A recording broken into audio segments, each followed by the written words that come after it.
পরিবারের সম্মানের কথা ভেবে শেষমেশ দাহির সিথিতেই সিঁদুর পরিয়ে দিল রাহুল। শুধু তোমারই জন্য ধারাবাহিকের নতুন প্রমোতে দেখা যায় বিয়ের মণ্ডপেই তিতলি বেঁকে বাসে। তিতলি কিছুতেই রাহুলকে বিয়ে করতে চায় না।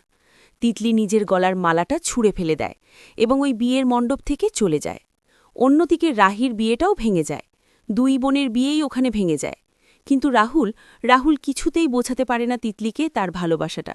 তবে রাহুলের বাবা রাহুলকে বলে যে রাহুল, আমাদের পরিবারের সম্মানের কথা ভেবে তোমাকে রাহিকে বিয়ে করতে হবে। কিন্তু কিছুতেই রাহুলও বিয়ে করতে চায় না। স্পষ্টভাবে সবার সামনে বলে, না, আমি কিছুতেই রাহিকে বিয়ে করব না, কারণ আমার জীবনে তিতলি ছাড়া অন্য কেউ আসবে না। অন্যদিকে রাহিও বলে যে না, আমিও বিয়ে করব না। কিন্তু রাহির মা রাহিকে বলে যে রাহি, আমাদের পরিবারের কথাটা ভাব, আমাদের সবার মুখের দিকে তাকা, আমরা সমাজে মুখ দেখাবো কি করে, তুই বিয়েটা কর মা।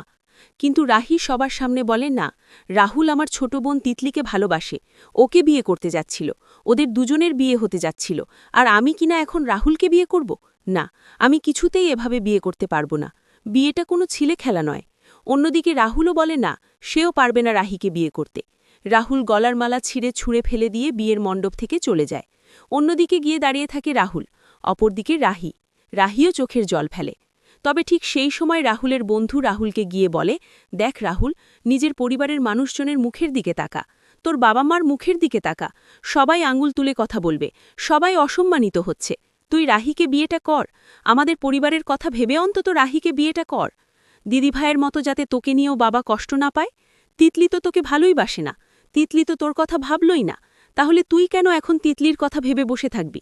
আর আজ যে পরিবারটা হেনস্থা হচ্ছে, তারাও কিন্তু তিতলিরই পরিবার।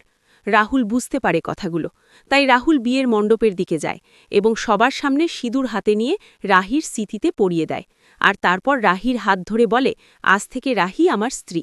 তো বন্ধুরা, তোমরাই এটা চাও তো এভাবেই যেন শেষমেশ রাহির সিথিতে সিঁদুর পরিয়ে দেয় রাহুল?